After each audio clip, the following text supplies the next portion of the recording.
संस्कृत संस्कृति विकास संस्थान के इस लाइव प्रोग्राम में आप सभी का बहुत बहुत स्वागत है। आज का हमारा जो विषय है वो विषय है संस्कृत क्यों। इस वैज्ञानिक युग में एक धारणा लोगों के मन में रहती है कि संस्कृत केवल कर्मकांड के लिए ही है। ज़्यादातर अभिभावकों से या पढ़ने वाले बच्चों से बात की जाए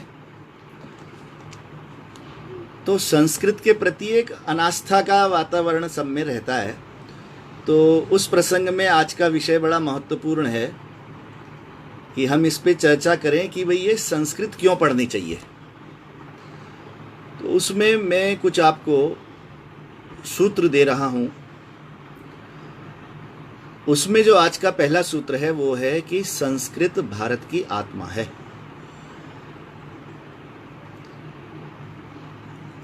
यदि संस्कृत हटती है या संस्कृत का नाश होता है तो ये समझिए धीरे धीरे आप भारत से हट रहे हैं और भारत का नाश कर रहे हैं।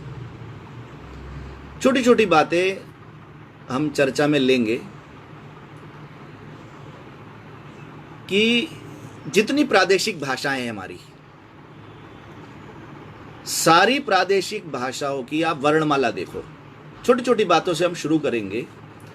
उनकी वर्णमाला हो, व्याकरण हो या शब्द का भंडार हो, जो भी आप समग्र दृष्टि से देखते तो पता लगता है कि संस्कृत सब जगह अनुस्यूत है। जैसे एक छोटा सा शब्द मैं बता रहा हूं, हम प्रिय शब्द का प्रयोग करते हैं हिंदी में। अब यही शब्द आप केरल में, तमिल में, कन्नड़ में, सब जगह थोड़ा बहुत अंतर हो जाए। कहीं प्रियमु बोल देंगे, कहीं प्रियम बोल देंगे, किंतु है शब्द प्रियम शब्द ही, सब जगह प्रिय शब्द का ही प्रयोग करेंगे। वर्णमाला है। अब जैसे इस वर्णमाला का हम प्रयोग करते हैं अपने यहाँ, जो अ आ इ ई वाली वर्णमाला है या क ख ग वाली है, लिपियाँ अलग अलग हो सकती हैं, किंतु ये जो संस्कृत की वर्णमाला है ये सभी ने इसी रूप में अपनाई हुई है। और एक विषय और कि जो अपना व्याकरण की दृष्टि होती है, कर्मवाच्य, कर्तृवाच्य, वाक्य का विन्यास होता है और लिंग का परिवर्तन, वचन का परिवर्तन, आप भी देखोगे ये सब का सब भी संस्कृत से अनुस्यूत है। तो इसलिए मैं कहता हूँ कि संस्कृत जो है, जिस प्रकार आत्मा सारे शरीर में रह के काम करती है, उसी तरह से ये आत्मा जो है संस्कृत पूरे भारत में रह करके ये अपने कार्य का संपादन करती है। एक दूसरा छोटा सा बिंदु, छोटे छोटे बिंदुओं पे चर्चा करेंगे। आप सब लोग जुड़ते जा रहे हैं। जितने भी हमारे कर्मकांड की, उसे कर्मकांड कह लीजिए या कुछ अपने तीज त्योहार की पद्धति कह लीजिए, या जैसे विवाह संस्कार है, विवाह संस्कार केरल में हो रहा हो या उत्तर प्रदेश में हो रहा हो, तमिलनाडु में हो रहा हो या इधर कश्मीर में हो रहा हो, आप देखोगे सबके अंदर थोड़ी थोड़ी पद्धतियां अलग हो सकती हैं, किंतु वही मंत्र का उच्चारण, वही जो शास्त्रों में लिखा हुआ है कि किस प्रकार से उसमें कर्मकांड को अर्घ्य, पाद्य, थोड़ी थोड़ी रीति नीति अलग हो सकती है, सब संस्कृत से अनुस्यूत।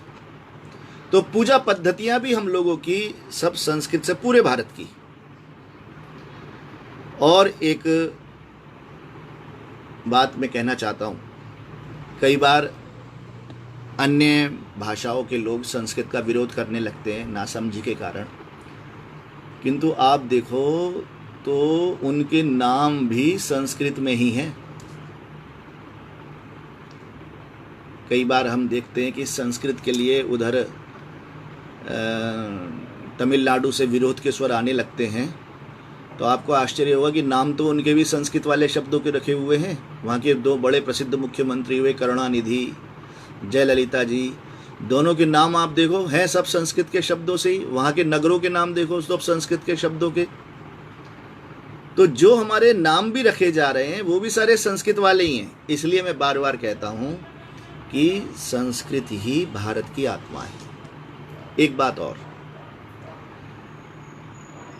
जितने भी प्रदेश हैं, आपको इधर हिंदी भाषी क्षेत्रों में कोई तमिल का लेखक मिले ऐसा दुर्लभ है, दुर्लभ है। ऐसे ही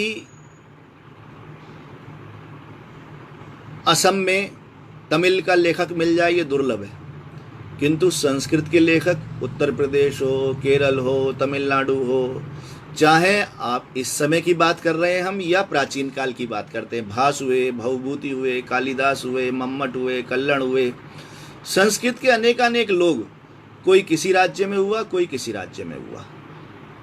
तो आप ये बात मानोगे आत्मा संस्कृत है। इसलिए हर प्रदेश में, हर स्थान पर आपको संस्कृत का मौलिक लेखन, कविता करने वाले, उसके गद्य लिखने वाले, साहित्य की रचना करने वाले लेखक आपको हर जगह मिलेंगे। और किसी भाषा के साथ, भारत की भाषा के साथ आप इस तरह का व्यवहार नहीं दे सकते। एक और चीज़ हम सबको कई बार ध्यान में भी आती है कि भारतवर्ष के जितने भी लक्ष्य वाक्य हैं, चाहे भारतवर्ष का अपना ही मोटो जो है, उद्घोष वाक्य सत्यमेव जयते, आपके LIC है जीवन बीमा निगम, योगक्षेमम वहाम्यहम, डाकघर है अहर्निशम सेवामहे, वायुसेना है नभस्पृशम दीप्तम, ऐसे ही जल की सेना है शन्नो वरुणा। माने जितने भी, ये तो मैं कुछ नाम बता रहा हूँ, अनेकानेक विश्वविद्यालय, अपितु अंग्रेजी का जो विश्वविद्यालय है, विदेशी भाषाओं का जो विश्वविद्यालय है, उसका भी जो उद्घोष वाक्य है वो भी संस्कृत में, यस्य भाषा सर्वम इदम विभाति। और बहुत सारे विश्वविद्यालय हैं, संस्थाएं हैं, सबके जितने भी लक्ष्य वाक्य हैं सबके सब संस्कृत पे ही होंगे। एक छोटी सी बात कई बार हम देखते हैं, सरकारी कार्यक्रम होते हैं या अपने विद्यालयों के कार्यक्रम होते हैं, तो इन विद्यालयों में भी, चाहे वो केरल का विद्यालय हो और चाहे भारत सरकार के विदेशों में कार्यक्रम हो रहे हों, तो हम देखते हैं कि कोई ना कोई एक छोटा सा, चाहे उसमें सरस्वती वंदना जोड़ी जाए, चाहे अतिथियों का सत्कार किया जाए, कोई संस्कृत का कार्यक्रम भी रखते हैं। क्यों? यहाँ भी वही बात है, चूँकि भारत की आत्मा संस्कृत है तो इसलिए उसके साथ थोड़ा सा संस्कृत को जोड़ दिया जाता है। एक पहचान की बात मैं करना चाह रहा था। हमारे भारत के राष्ट्रपति अब्दुल कलाम साहब ग्रीक जब गए तो वहाँ के राष्ट्रपति थे, उन्होंने उनका स्वागत संस्कृत में किया कि यवन देशे भवताम स्वागतम। ये अलग बात है कि हमारे राष्ट्रपति उनका संस्कृत में उत्तर नहीं दे पाए, किंतु आपसे एक बात वैसे ही मैं पूछना चाहूँगा कि भाई उन्होंने भारत के राष्ट्रपति का ही क्यों संस्कृत में स्वागत किया? क्या अमेरिका देश का जब राष्ट्रपति आता होगा तो उसका भी स्वागत, या चीन से कोई आता होगा या और देशों के जब राष्ट्रपति आते होंगे तो क्या उनका भी स्वागत जो है ग्रीक देश के राष्ट्रपति संस्कृत में करते होंगे? नहीं। केवल जब भी कभी भारतवर्ष का राष्ट्रपति गया तो उन्होंने उसका स्वागत जो है संस्कृत भाषा में किया। तो ये एक विशेषता है। क्यों? कि उन्हें लग रहा था कि भाई ये भारत की पहचान जो है वो भारत की आत्मा ही संस्कृत है। अभी मैंने कुछ बिंदुओं पे चर्चा की कि जैसे भारत की भाषाएं, सभी प्रदेशों की भाषाएं, शब्दमाला, व्याकरण और भारत की पहचान। भारत का राष्ट्रपति गया तो ग्रीक के राष्ट्रपति ने उसका संस्कृत में स्वागत किया। अब दूसरे विषय पर आते हैं कि संस्कृत क्यों पढ़नी चाहिए। इसके लिए दूसरा बिंदु है संस्कृतम अखिलम ज्ञानमूलम। जो भी संस्कृत का साहित्य है, हमारे संज्ञान में है या नहीं है, उसका थोड़ा भी हम दिग्दर्शन करेंगे तो पता लगा कि वो सबका सब साहित्य, मतलब कई बार तो मैं कहता हूं कि आप साहित्य पे ना जाओ, यदि शब्द राशि को भी देखना प्रारंभ करो तो पता लगा कि वो शब्द राशि ही अनंत ज्ञान की भंडार है। एक छोटा सा शब्द मैं लूंगा इस समय, हृदय। ये शब्द आजकल कई बार प्रयोग में नहीं आता और हम लोग बोलचाल में हार्ट हार्ट ज़्यादा शब्द का प्रयोग करते हैं, किंतु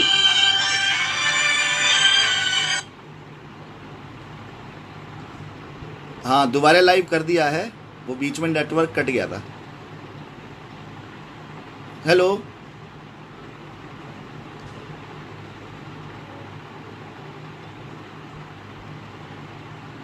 मैं हृदय शब्द की बात आपसे कर रहा था।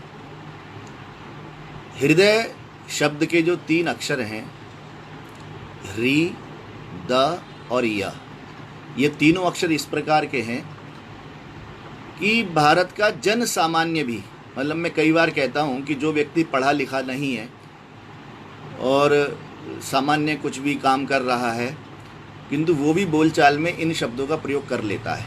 हम रामलीला देखते हैं तो रामलीला में जैसे सीता आता है, रावण उठा के ले जाता है, तो उसके लिए तुरंत हम शब्द बोलते हैं सीता हरण। वो हिरी शब्द से बना हुआ है। अभी मैं संस्कृति संस्थान के इस पोर्टल पर व्याख्यान दे रहा हूँ। जो भी संस्थाएं चलती हैं तो दान अनुदान इन सब चीज़ों की आवश्यकताएं पड़ती हैं, तो दान शब्द का भी या विवाह संस्कार होता है, तो चाहे किसी भी प्रकार के व्यक्ति का विवाह संस्कार का कार्यक्रम होता है तो एक उसमें कर्मकांड होता है कन्यादान, तो दान शब्द भी हमारे सबके प्रयोग में है ही है। तीसरा शब्द है या। अब लॉकडाउन की स्थिति है इसलिए यात्राएं नहीं चल रही, नहीं तो जब भी पहले कार्यक्रम होते थे व्याख्यान के तो यात्रा करके जाते हैं, यान का उपयोग करते हैं, यातायात कहीं ना कहीं हम प्रयोग करते हैं, तो एक या शब्द है जो गति का वाचक है। तीनों के तीनों शब्द आपके उसमें आ गए, हिरी भी आ गया, द भी आ गया, या भी आ गया। इसमें हम एक छोटा सा शब्द जोड़ देंगे, इसका विभक्ति जोड़ करके इसमें तिंग प्रत्यय जोड़ करके बना देंगे हरति, ददाति और या से यापयति, और साथ में जोड़ देंगे रक्तम। ये पूरा का पूरा इतना वैज्ञानिक सूत्र बन गया कि इस सूत्र को ढूंढने के लिए एक अच्छे ख्यातनामा अंग्रेज हुए हैं, पाश्चात्य विद्वान डॉक्टर हार्वे। ये 16वीं शताब्दी की बात आपको बता रहा हूँ। उन्होंने ही खोज की कि हमारे शरीर में ये हृदय क्या काम करता है। उनके विषय में आता है कि वो जब शरीर के विषय में खोज कर रहे थे, शरीर के अंगों के विषय में जानकारी चाह रहे थे, तो उस समय वो चीरफाड़ कर कर के देखते थे, और उस समय की परिस्थिति में शरीर के चीरफाड़ की अनुमति थी नहीं, तो वो रात को कब्रिस्तान में जाते थे, शवों को उखाड़ते थे और उनका चीरफाड़ कर कर के अंग प्रत्यंगों के अंदर की रचना को देखते थे। और आप ये देखोगे उनकी जिज्ञासा की पराकाष्ठा कि उनके पिताजी का देहावसान हो गया, तो उन्होंने अपने पिताजी की भी झूठी शव यात्रा निकाल के घास फूस की वहाँ वो दफनाई आए, और घर पर उनका शव रख के, मृत शरीर रख के उसकी उन्होंने चीरफाड़ करके देखना चाहा कि भी शरीर के अंग प्रत्यंग अंदर से क्या इनकी संरचना और किस प्रकार काम करते हैं। उनकी जिज्ञासा को नमन करता हूँ। और उन्होंने जो है फिर हमें बताया आधुनिक युग को कि ये हृदय कैसे काम करता है। किंतु मैं ये कहता हूँ कई बार कि यदि उन्होंने संस्कृत पढ़ी होती और इस संस्कृत का जो हृदय शब्द है इसके ही उन्होंने हिज्जे कर लिए होते। ह्री माने हरना, हरति, द ददाति देना, और या यापयति गति करना, गति देना, और रक्तम रक्त को ले लेता है, रक्त को दे देता है, और रक्त में गति बना करके जो रखता है उसको हम कहते हैं हृदय। हृदयम रक्तम हरति ददाति यापयति च इति हृदयम। अब ये पूरा सूत्र बन गया, और सूत्र कहीं शास्त्र का नहीं, शतपथ ब्राह्मण में वर्णन आया है, किंतु जो मैं आपसे बता रहा हूँ ये जो आप बोलते हो हृदय शब्द उसी में ही छिपा हुआ है। कई बार मैं शब्दों में ही कहता हूँ, हम लोग आकाश में देखें तो आकाश में देखने से हमें पता नहीं लगेगा कौन सा तारा धीरे चल रहा है, कौन सा बड़ा है, कौन सा चमकीला है। चमकीले का सामान्य पता लगा सकते हैं, किंतु बहुत ज़्यादा विवरण हम नहीं पता लगा सकते। अब यदि हम सैटर्न सैटर्न बोलते रहें तो हमें नहीं पता लगेगा, हमें बच्चों को अलग से बताना पड़ेगा कि भी सैटर्न जो है धीरे चलता है। किंतु यदि हम उसी के शब्द जो संस्कृत में प्रयुक्त होता है उसका प्रयोग कर दें तो हमें अपने आप बता देता है कि इसका क्या स्वभाव है और क्या इसका गति का रूप है। आप कह देते हैं शनैश्चरः, धीरे चलने वाला। नाम में ही पूरा का पूरा विज्ञान छुपा हुआ है। एक और शब्द हमारे यहाँ प्रयोग में होता है और कई बार हम लोग उसको बोलते भी हैं, ब्रह्मा मुरारी त्रिपुरांतकारी भानु शशि भूमि सुतो बुधश्च। जब भी ये भूमि सुत की बात होती है तो जब अंग्रेज यहाँ पर शासक थे, उस तरह के साहित्य वाले लोग उन सब की चर्चा करते थे।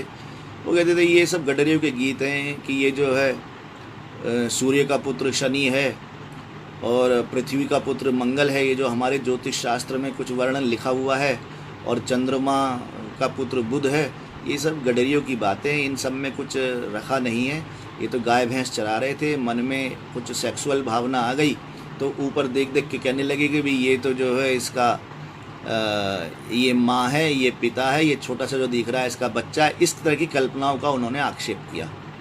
किंतु मैं आपसे चर्चा करना चाहूँगा, हम लोग बोलचाल में कई बार एक बिल्ली को शेर की मौसी बोल देते हैं।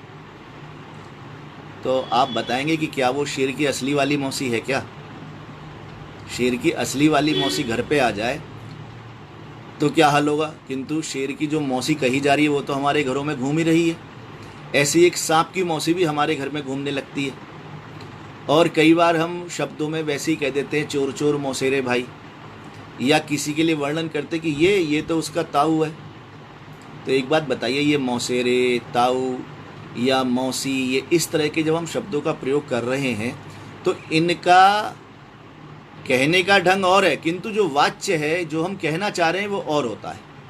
यहाँ पर जब हम मौसी या ताऊ कुछ इस तरह का प्रयोग कर रहे हैं तो कहीं ना कहीं गुणों की समानता यहाँ पर आ रही है। और गुणों की समानता किस रूप में है?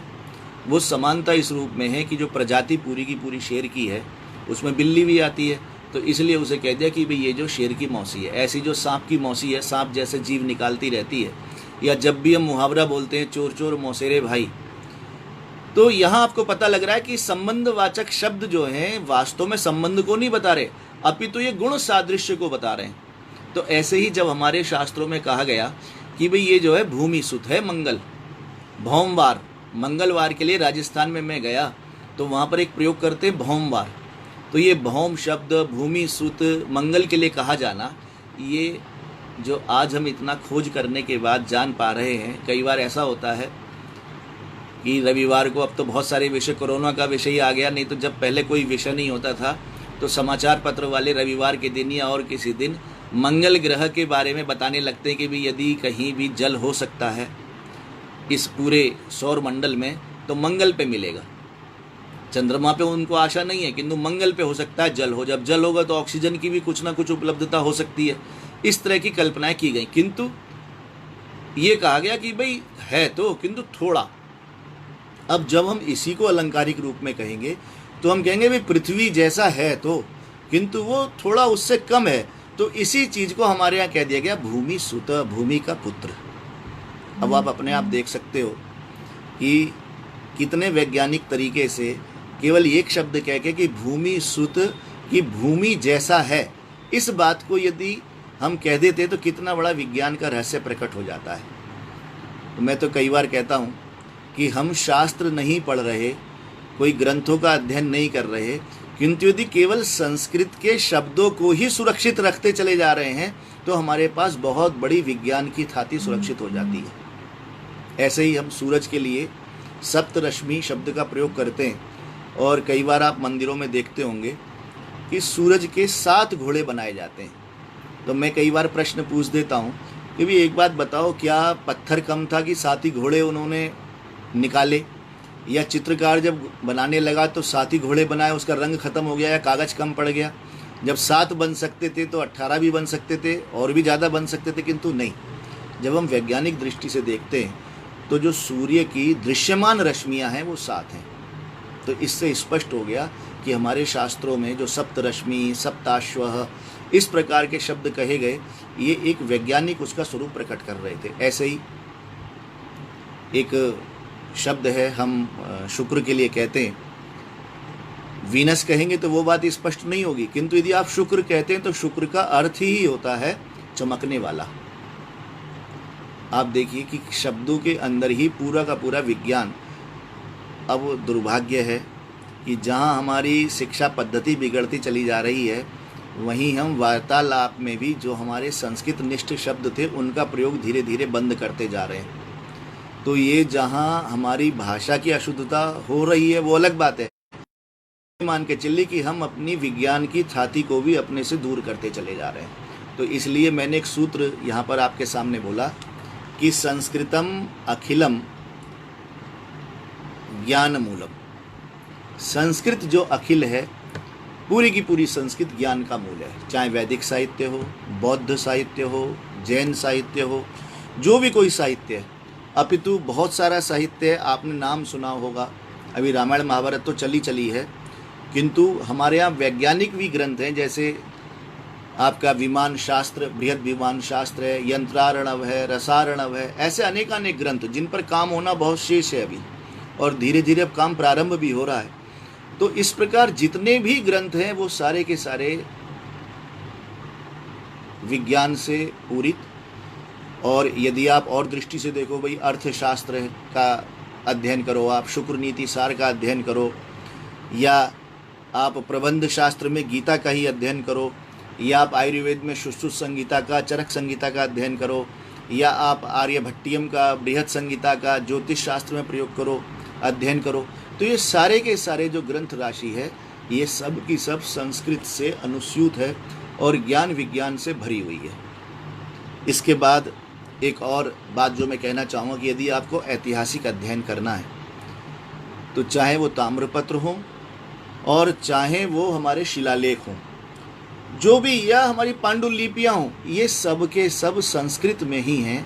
तो यदि इस दिशा में भी आपको ज्ञान का अर्जन करना है तो आपके पास एकमात्र उपाय है कि आप संस्कृत का अध्ययन करें। और एक बात, अंतर्वैषयिक अध्ययन, आजकल एक इस विषय की बहुत आवश्यकता है कि हम भूगोल वाले भूगोल के साथ साथ संस्कृत के ग्रंथों का अध्ययन करें। कि भाई रामायण में एक वर्णन आता है, जब सीता जी की खोज के लिए सुग्रीव वानरों को भेजता है तो उस समय वो पूरे विश्व के भूगोल का वर्णन करता है कि कहाँ पर कौन सा देश है, उधर जाओगे तो वो देश है, वहाँ जाओगे तो वो देश है। इस प्रकार एक भूगोल का वर्णन हुआ। आप महाभारत में देखते हैं कि महाभारत में दिग्विजय का वर्णन है, पांडवों की, कर्ण की भी दिग्विजय का वर्णन है, तो वहाँ भी पूरे भूगोल का वर्णन हुआ है। अब भूगोल वाले जब अध्ययन करें तो इसके साथ साथ वो ये भी देख सकते हैं कि प्राचीन काल में हमारा किस प्रकार भूगोल का वर्णन था। इतिहास तो हम पढ़ेंगे ही पढ़ेंगे। तो एक ये अंतर्वैषयिक अध्ययन, यदि अर्थशास्त्र वाले अर्थशास्त्र पढ़ते ही पढ़ते हैं, किंतु कौटिल्य का अर्थशास्त्र भी पढ़ें, शुक्र नीति सार भी पढ़ें, कामंद की ये नीति भी पढ़ें, इस प्रकार यदि ग्रंथों का अध्ययन करते हैं तो ये एक अंतर्वैषयिक अध्ययन भी जो है हमारी सहायता करेगा। एक और बात, तीसरा सूत्र जो हम कहना चाहेंगे कि संस्कृत क्यों पढ़ें। संस्कृत पढ़ने का एक सबसे बड़ी बात है कि वसुधैव कुटुंबकम जो हम बोलते हैं, ये वास्तव में वसुधैव कुटुंबकम जो है संस्कृत के द्वारा ही हो सकता है। इसके लिए और कोई दूसरा उपाय नहीं है। कई बार ऐसी चर्चा चलती है, छोटे छोटे बच्चों को देखता हूँ मैं, कई बार मुझे मिलते हैं रेलवे स्टेशन पर या विशेष करके वायु विमान पत्तन पर, कि माँ बाप अपने छोटे छोटे बच्चों से भी जो है अन्य भाषाओं में बात करते चल रहे हैं। मैंने भारतीय भाषाएं नहीं हैं, भारतीय माँ बाप हैं, किंतु अपने बच्चों में ऐसा संस्कार डालना चाहते हैं कि वो विदेशी भाषाओं को बोलें, उन्हीं भाषाओं के शब्दों का प्रयोग करें। देखते हैं हम लोग कई बार घरों में जाते हैं, छोटे छोटे बच्चे जो अंगों के नाम बता रहे होते हैं कि भाई ये टीथ है। मैं माँ बाप से पूछता हूँ कि भाई तुमने ठीक है दांतों के लिए टीथ का प्रयोग कर रहे हो, किंतु जब बच्चे को आगे चल कर के दांतों के अस्पताल के लिए शब्द का प्रयोग करना होगा या दांतों के डॉक्टर के लिए शब्द का प्रयोग करना होगा, तो टीथ से तो बनाएगा नहीं, तो उसे तो फिर संस्कृत का शब्द लेना पड़ेगा।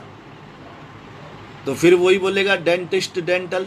तो जब दंत शब्द को बोलना ही है तो क्यों ना बालक को शुरू से हम दंत शब्द का प्रयोग कराएं। इसी प्रकार आप देखते हो कि ये पद वैसे तो हम कहते हैं फुट या फिट कह देते हैं, किंतु जब भी आप पैदल का बात करोगे तो कहेंगे पेडेस्ट्रियल, या जिस पे पैर रख रहे हैं उसे कहते हैं पैडल। भाई फुट और फिट से क्यों नहीं बना रहे, पद से क्यों बना रहे हो? तो आप देखोगे कि दुनिया भर की भाषाओं में संस्कृत के शब्द इतने छुपे हुए हैं कि आश्चर्य होता है। मैं अभी एक बार स्कूटर अपना ठीक करा रहा था, तो स्कूटर वाला कहने लगा कि सर इसमें इग्निशन ठीक से नहीं हो रहा। मैंने कहा भाई ये इग्निशन शब्द का प्रयोग कर रहा है, यदि इसमें इग्नि की जगह अग्नि बोलने लगे तो ये इग्निस क्यों बोला जाए? कारण क्या है कि लैटिन में इग्निस कहते हैं, संस्कृत में शब्द है अग्नि, तो इसलिए अंग्रेजी वाले भी वो अग्नि को इग्निस कर करके बोलते हैं। आप देखो कितने शब्द किस प्रकार छिपे हुए हैं जो बताते हैं कि सब के सब हम कभी ना कभी एक परिवार के रूप में थे, सब के सब एक ही कुटुंब के हिस्से हैं। चाहे जर्मन भाषा हो और तो और आपकी जो ये अरब की भाषाएं हैं, अरब की उर्दू है, आपकी फ़ारसी है, इसमें शब्द तक आप देखिए किसी एक हमारे मेरठ में ही सिनेमा हॉल है मेहताब, तो मैं जब भी इसका किसी से वर्णन करता हूँ, मैंने कहा इसको थोड़ा सा आप सुधार तो ये संस्कृत नाम बन जाएगा। फ़ारसी में स के लिए ह का प्रयोग करते हैं, वो बोलते हैं सप्ताह के लिए हफ्ता। तो ऐसे ही हमारे यहाँ चंद्रमास का जो मास शब्द है, मास माने चंद्रमा, तो मास को वो कहते हैं महा, और ताप को कहते हैं ताब, गर्मी ताब। तो चंद्रमा की जो रोशनी है, चंद्रमा की जो गर्मी है, चंद्र प्रकाश जिसे हम कह रहे हैं, उसके लिए उनके यहाँ शब्द आया मास ताप, उसे अशुद्ध उच्चारण करने लगे महताब। ऐसे ही हम लोग संस्कृत में शब्द बोलते हैं पानी के लिए आप, मंत्र भी बोलते हैं शन्नो देवी रविष्टय आपो भवन्तु पीतय। आप शब्द का जब हम प्रयोग करते हैं तो अब इसी शब्द को जब अरबी वाले बोलने लगे तो वो कहते हैं आब, कहते हैं ना कई बार कि किसी इसकी तो भाई आब उतर गई, माने इसका पानी उतर गया। तो अब देखिए हमारा शब्द है आप और वो बोल रहे हैं आप। बहुत सारे शब्द जो लोग भाषा विज्ञान के अध्येता हैं वो लोग इस विषय को जान पाएंगे कि एक तो पूरा यूरोपीय भाषा परिवार का नाम ही आर्य भाषा परिवार इसलिए लग दिया कि संस्कृत के शब्द इतने ज़्यादा थे कि लोगों को भ्रम होने लगा कि ये आर्य लोग यहाँ से गए या यहाँ आर्य लोग आए, मतलब वो इस विषय में संशय में ही रहते हैं। हम कहते हैं कि आर्य लोगों ने सब जगह विश्व में फैल करके संस्कृत का प्रचार प्रसार करा।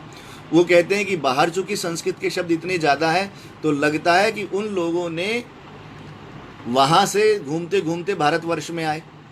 तो आप तो बताओ कहाँ कहाँ से बताओगे? उधर फारसी भाषा में भी संस्कृत के शब्द हैं, जर्मनी भाषा में भी संस्कृत के शब्द हैं, इंग्लिश भाषा में संस्कृत के शब्द हैं, तो कहाँ कहाँ से आ रहा है? तो बल्कि हमारा सिद्धांत ये है कि भारतवर्ष से ही सब देशों में जा कर के यहाँ के लोगों ने विद्या का, बुद्धि का, चरित्र का प्रचार प्रसार किया। हमारे यहाँ मनुस्मृति में एक श्लोक आता है, एतद् देश प्रसूतस्य सकाशादग्र जन्मनः स्वम स्वम चरित्रम शिक्षेरन पृथिव्याम सर्वमानवा, कि यहीं के लोगों ने जाकर के सारे दुनिया को कैसे क्या चाल, क्या चरित्र, क्या संस्कृति, क्या सभ्यता होनी चाहिए, इसका धीरे धीरे प्रचार प्रसार किया। इसीलिए हमारे यहाँ आया सा प्रथमा संस्कृति विश्ववारा, कि यही सनातन संस्कृति है। इस बात को इसी प्रसंग में कहना चाहूँगा, चूँकि कोरोना काल चल रहा है, सनातन इसलिए भी कहते हैं कि जो हमारे शास्त्रों में पहले से लिखा हुआ था कि भाई जब भी कोई व्यक्ति घर पे आए तो उसको अर्घ्य, पाद्य, आचमनीय आदि दे करके उसका सत्कार करना चाहिए, हाथ पैर धुलाने चाहिए, पहले उसको कुल्ला कराना चाहिए, पानी पिलाना चाहिए। अब कहते हैं वैज्ञानिक दृष्टि से करो भाई, जो भी कोई बाहर से आए पहले पैर धो लो, हाथ धो लो, पवित्रीकरण कर लो। और हमारे यहाँ देखते हैं जैन साधु पूरा मुँह पर मुख बांधे रखते हैं, एकांतिक वास का ज़्यादा अभ्यास करते हैं। वही सारी बातें जो सनातन संस्कृति में थी आज दोबारा पुनः सारा विश्व उनको अपना रहा है। तो संस्कृत इसलिए भी पढ़नी चाहिए कि यदि आप सारे विश्व को एक कुटुंब के रूप में मानते हैं तो आपको संस्कृत का अध्ययन करके, लिथुआनिया एक देश है, नेहरू जी अपनी पुस्तक में लिखते हैं डिस्कवरी ऑफ इंडिया में कि वहाँ के तो 70% से ज़्यादा शब्द संस्कृत के अनुस्यूत थे, और उन लोगों की इच्छा भी थी कि हमारे देश में भारत सरकार संस्कृत पढ़ाने की व्यवस्था करे। वो तो कुछ उस तरह की बात नहीं आ पाई, कुछ समझौता नहीं हो पाया, नहीं तो आज वहाँ पर संस्कृत के शब्दों का और शुद्धिकरण हो जाता। इसी प्रकार आप जावा, सुमात्रा, ये जो कंबोडिया आदि देश हैं, इन सब कंबोडिया के देश, जो ये आपका इंडोनेशिया, इन सब की भाषा में, कभी आप इंडोनेशिया की भाषा देखो तो उनका उसका भाषा का नाम ही भाषा रख रखा है उन्होंने। तो सारे के सारे संस्कृत के शब्दों का प्रयोग जब सब भाषाओं में मिलता है तो लगता है कि सब के सब एक परिवार के लोग हैं। और एक विषय वस्तु जो यहाँ, यदि आप आधुनिकता की दृष्टि भी देखते हैं, ये मान रहे हैं कि भाई आधुनिक समय आ गया तो यहाँ पर इन पुरातन पंथी बातों का कोई मतलब नहीं है, तो मैंने एक सूत्र का यहाँ पर प्रणयन किया कि भाई यदि आपको आधुनिक भी बनना है तो संस्कृत पढ़नी ही पढ़नी पड़ेगी। इसमें एक उदाहरण आपको देता हूँ। आप लोग सब इंटरनेट का प्रयोग करते हैं तो आप लोग कई बार एक खोज करिएगा, BNF कंप्यूटिंग। BNF लिखेंगे तो बहुत सारे विकिपीडिया आएंगे, किंतु आप उसमें देखिएगा BNF जो है कंप्यूटर वाला आपको खोजना है। तो उसका जब पूरा इतिहास निकल के आएगा, तो जब कंप्यूटर प्रारंभ हो रहा था, ये सन 58, 59, 60 की बातें हैं, तो उस समय दो लोग थे, बक्स और नॉर्म। इन लोगों ने एक भाषा का, प्रोग्रामिंग भाषा कहिए, उसका निर्माण किया जो अलगोल 60 नाम से प्रचलित हुई। तो अलगोल भाषा का जब आप विकिपीडिया पर पूरा वर्णन देखोगे तो वो लिखते हैं कि इस भाषा का जब प्रोग्रामिंग लिखी गई, क्रमादेश लिखा गया, तो पूरा का पूरा पाणिनि की अष्टाध्यायी से वो प्रेरित था। तो बल्कि एक वैज्ञानिक ने तो उस समय पत्र लिखा है 61 में कि भी तुमने इसका नाम लिख दिया बक्स नॉर्म। ये बक्स नॉर्म नाम क्यों रखा? इसका तो नाम पाणिनि से रखा जाना चाहिए था, क्योंकि इसमें सारा का सारा जो भी आपने तथ्यात्मक प्रयोग किया, जो भी आपने क्रमादेश किया प्रोग्रामिंग की, सबकी सब पाणिनि की अष्टाध्यायी से ली। तो ये भी एक विचित्र बात है कि जब ये कंप्यूटर का प्रारंभ हो रहा था तो हमारा देश तो उस समय उतना जागरूक था नहीं, ये जब 60-61 की बात है, किंतु हमारी ही चीज़ों को लेकर के कंप्यूटर की प्रोग्रामिंग की पूरी व्यवस्था उस समय IBM कंपनी में और पूरे पाश्चात्य विद्वान कर रहे थे। दूसरी बात, यदि आप कभी भी आर्टिफिशियल जो इंटेलिजेंस है, AI, इसका यदि आप वर्णन पढ़ेंगे, कभी भी आप चर्चा करते हैं या आजकल भी बच्चों को पढ़ाया जाता है, तो आपको आश्चर्य होगा कि बहुत ज़्यादा तो नहीं ये इन्होंने एक लेख भी लिखा है, आपको नेट पे मिल भी जाएगा। तो ब्रिक्स का लेख भी इसी विषय पर, उन्होंने उस समय सन 84 में इस विषय को बताया कि भी किस प्रकार से संस्कृत जो है कृत्रिम प्रज्ञा के लिए बड़ा उपयोगी सिद्ध हो सकती है। और एक नया विषय और आ रहा है, नेचुरल लैंग्वेज प्रोसेसिंग। जो नेचुरल लैंग्वेज बनती है कि भाई ऐसी भाषा कि जिसमें सब भाषाएं अनुस्यूत हो जाएं।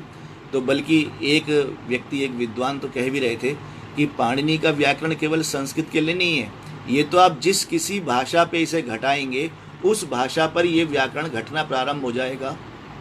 तो संस्कृत अपने आप में एक विश्व की प्राकृतिक भाषा के रूप में विकसित हो सकती है कि इसके माध्यम से कंप्यूटर अनुवाद कर सकता है, हम एक दूसरे की भाषा समझ सकते हैं। तो ये जो NLP का जो कार्यक्रम है, ये भी संस्कृत के आधार पे अब धीरे धीरे बढ़ाया जा रहा है। तो इसलिए मैं कहता हूँ कि यदि आप संस्कृत पढ़ते हो तो आधुनिक होने की आपकी संभावना पूरी बन जाती है। दूसरी बात, यदि आप मैनेजमेंट, तो आजकल तो कई लोग पढ़ाया भी जा रहा है कि गीता में किस प्रकार प्रबंधन है, महाभारत में किस प्रकार प्रबंधन है, और हमारे जो भी धर्मशास्त्र हैं इनमें किस प्रकार प्रबंधन की बातें कही गई हैं। इस पर नए नए शोध हो रहे हैं। और एक विषय है जो व्यक्तित्व विकास का है, एक चरित्र निर्माण का है। ये तो बहुत बड़ा संस्कृत के अलावा किसी और भाषा से हो ही नहीं सकता है। तो इसलिए हमने एक सूत्र कहते हैं कि भाई संस्कृत क्यों पढ़नी चाहिए, तो उसमें जो चौथा सूत्र है वो है कि संस्कृतम पठ आधुनिको भव। फिर संस्कृत क्यों पढ़नी चाहिए, इस पे एक और सूत्र है, ये आपका 5वां सूत्र, कि संस्कृति प्रवाहकम संस्कृतम विराजताम। यदि आपको संस्कृति और संस्कार चाहिए तो आपके पास इसके अलावा कोई दूसरा रास्ता है ही नहीं कि आप संस्कृत को पढ़ें। एक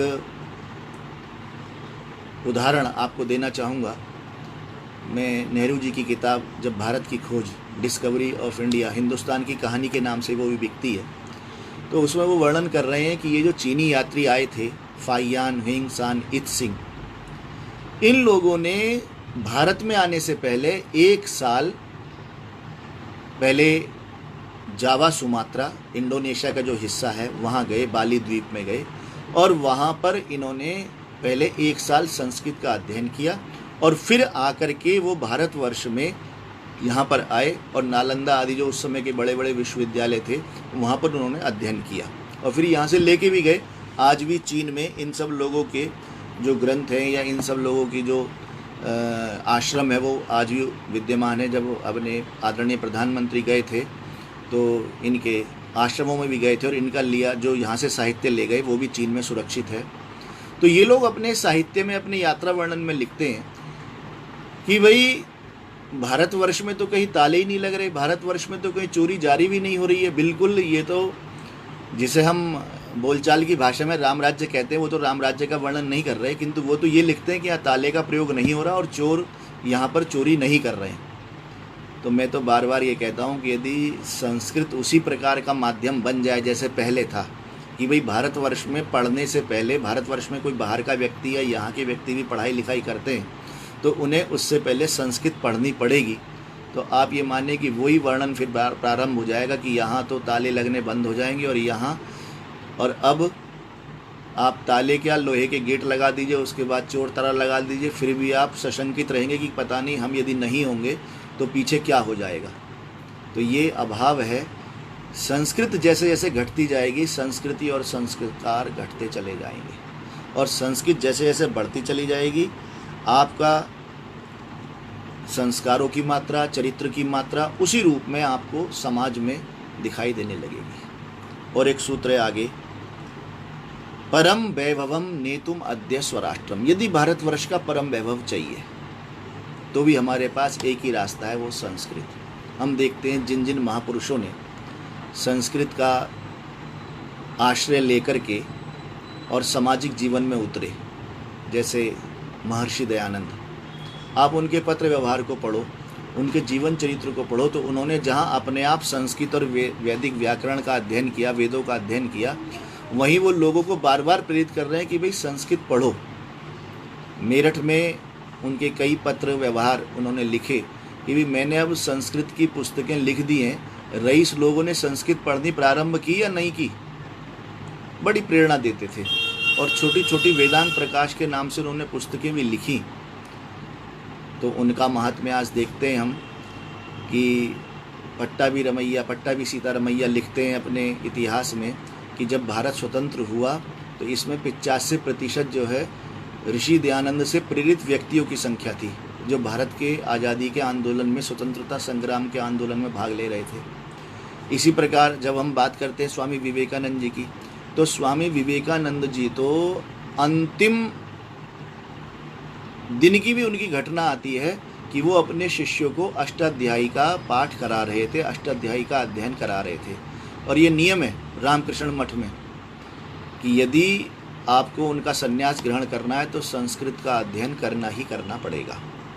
तो जहाँ ऋषि दयानंद, कहाँ अपने स्वामी विवेकानंद, और यदि हम एक आधुनिक संविधान निर्माता डॉक्टर अंबेडकर जी को भी मैं इस समय याद करना चाहूँगा, तो उन्होंने तो पूरा प्रयास किया कि भारत की राजभाषा जो है वो संस्कृत बने।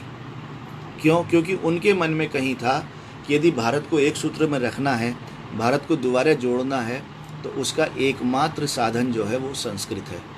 कई बार मैं एक विषय और रखता हूँ कि यदि आप भारत की स्वतंत्रता आंदोलन को देखें तो उस समय क्रांतिकारियों के गुरु थे जो सभी क्रांतिकारियों को प्रेरणा देने वाले, भगत सिंह के भी प्रेरक वही, जितना भी क्रांतिकारियों का ग्रुप था, और उनका नाम भी गुरुजी के रूप में ही था। आपको आश्चर्य होगा, वो संस्कृत पाठशाला के विद्यार्थी थे। नाम आपको ध्यान आ गया होगा, वो थे बनारस के चंद्रशेखर आज़ाद। आप देखो संस्कृत पाठशाला का विद्यार्थी एक किस प्रकार क्रांति करता है और लोगों को जगाने का काम करता है। कई बार मैं चर्चा करता हूँ कि एक प्रधानमंत्री ऐसे हुए कि जिनके कार्यकाल में हमारे भारत के हिस्से कटते चले गए, उधर अक्साई चीन, उधर पाक अधिकृत कश्मीर कटते चले गए। और एक प्रधानमंत्री ऐसे हुए कि जिन्होंने लाहौर तक झंडा गाड़ दिया।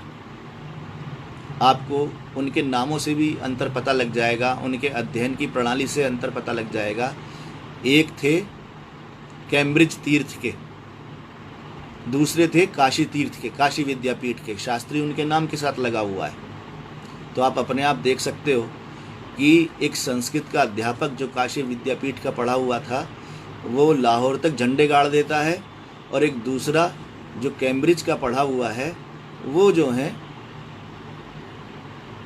अपने देश की रक्षा करनी तो बात अलग, देश की यदि भूमि चली जाती है तो उनको बेचैनी नहीं हो रही।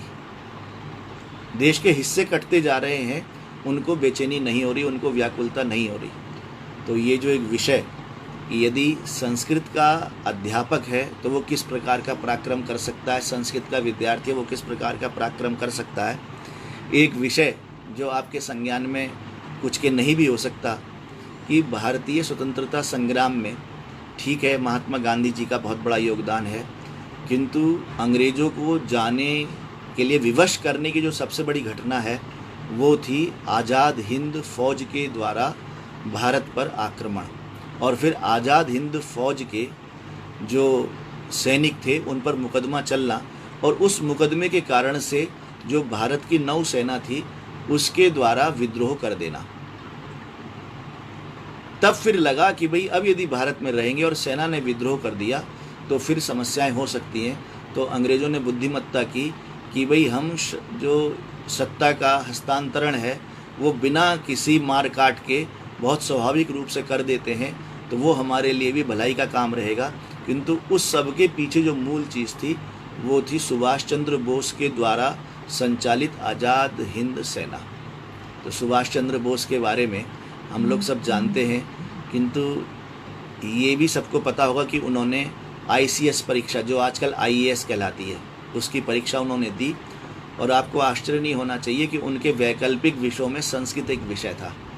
जैसे आज भी हमें जब IAS परीक्षा देनी है उस समय की ICS, तो आपको कुछ विषय लेने पड़ेंगे, कुछ अनिवार्य विषय होते हैं, सामान्य ज्ञान आदि, अंग्रेजी हिंदी आदि, किंतु आप विकल्प में संस्कृत ले सकते हैं। आपको एक या दो विषय विकल्प के रूप में ग्रहण करने। तो उस समय सुभाष चंद्र बोस ने भी संस्कृत को विकल्प के विषय के रूप में लिया था। और यदि सुभाष चंद्र बोस का पत्र व्यवहार पढ़ें तो वो अपने भतीजे को लिख रहे हैं, शरद को, वो ग्रीक पढ़ना प्रारंभ करता है।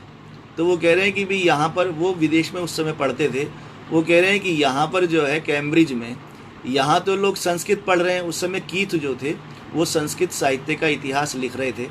तो कहते हैं कि यहाँ के लोग तो संस्कृत पढ़ करके इसका इतिहास लिख रहे हैं और भारत के लोग जो है वो ग्रीक पढ़ रहे हैं। तो ये क्यों उल्टी बासी। उन्होंने पत्र में पूरा लिखा। तो उनकी संस्कृत के प्रति आस्था और उनका ज्ञान रहा होगा, तभी उन्होंने संस्कृत को विकल्प के विषय के रूप में लिया था। तो हम देखते हैं कि एक संस्कृत का व्यक्ति जिसने आज़ाद हिंद फौज का संचालन किया, वो भारत के वैभव में, भारत की स्वतंत्रता में किस प्रकार अपना योगदान दे पाया। तो मैंने एक बात सूत्र रूप में कही है, यदि आपको भारत का वैभव बढ़ाना है तो आपके पास परम वैभवम नेतुमेतत् स्वराष्ट्रम, तो भी हमारे पास एक रास्ता है कि भाई हम संस्कृत का अध्ययन करें। ये अंतिम सूत्र मेरे पास बचा हुआ है, उसको और स्पष्ट करना चाहूँगा। हम लोग संस्कृत के लिए एक शब्द का प्रयोग करते हैं, देव भाषा, दैवी वाक। दंडी कह रहे हैं संस्कृतम नाम दैवी वाक अनवाख्याता महर्षि भी। ऋषि महर्षियों ने इसको दैवी वाक कहा है। अमर भाषा भी कहते हैं, देव भाषा भी कहते हैं, दैवी वाक भी कहते हैं। तो मैं पिछले दिनों इंडिया टुडे का एक विशेषांक पढ़ रहा था, और वो विशेषांक था जब भारत में विश्व सुंदरियों का निर्माण बहुत ज़्यादा हो रहा था।